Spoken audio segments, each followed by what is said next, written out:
So this is a video on gender and crime, looking at feminist theories of gender and crime. Feminist criminologists have attempted to explain why women appear to be less criminal than men, and they've tended to look at gender role socialization and social control by society as the explanations. Alternatively, Pat Carlin in 1988 suggested that criminal women have got weaker attachments to family and jobs than other women, and so they turn to crime as a compensation. When we look at gender role socialization, liberal feminists claim that the gender role socialization that many of us have may have an impact on the potential criminality of males and females. Smart, 1976, and Oakley in 2015 suggest that males are socialized into aggressive, self-seeking and individualistic behavior that may make them more inclined to take risks and commit criminal acts. On the other hand, Messerschmitt 2000 argues that boys in the UK are socialized onto a powerful hegemonic masculine value system that stresses being different from females, the difference from femininity and the importance of being a real man.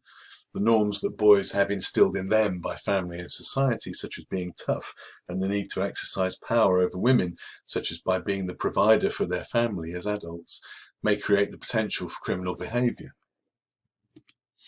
Barak and others, et al., in 2001, believe that the reason women do not commit as much crime as men is because women are socialized into a culture of femininity, which stresses the importance of communality, cooperation, empathy, and compassion for others.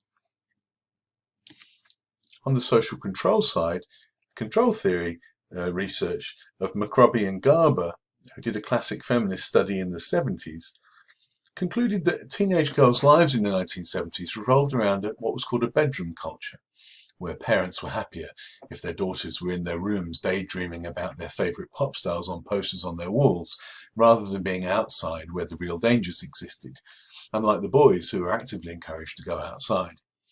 And this meant that the girls were more likely to socialise with friends in their own homes, and they had less opportunities to engage in delinquent activities by being outside. On the other hand, boys were more likely to be outside with their friends in public spaces, and especially at night, when opportunities for delinquency were more likely to arise. And then there's the theory about weak attachment.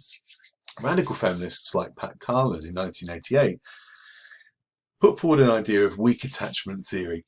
Carlin studied 39 working-class women who had been convicted of a range of crimes.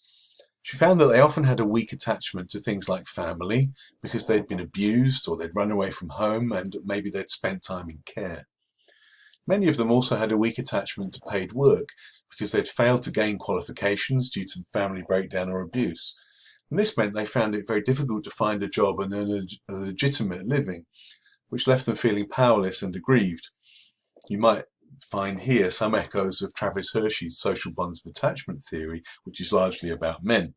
But the idea is that what stops people from committing crimes is that they have a strong attachment to, for example, their job or their family, etc. Pat Carlin argued that the rational conclusion of many of these women was that crime was the only route to a decent standard of living.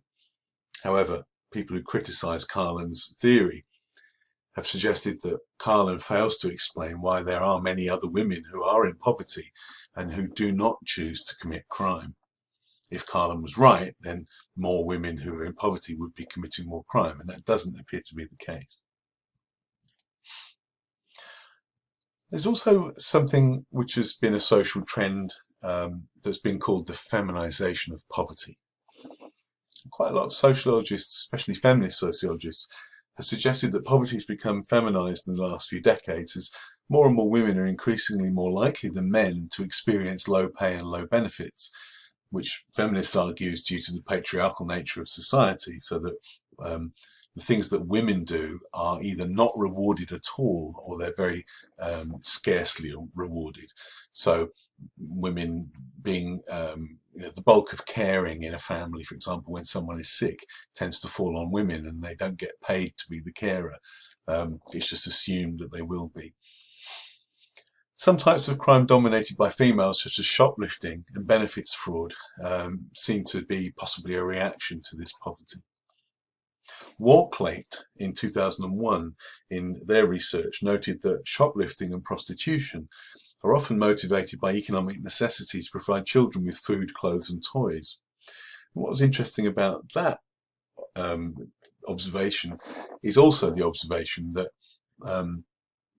shoplifting and prostitution might be characteristic of the ways that women have been traditionally socialized in the past. So, for example, to be the nurturer and to be the sexual provider.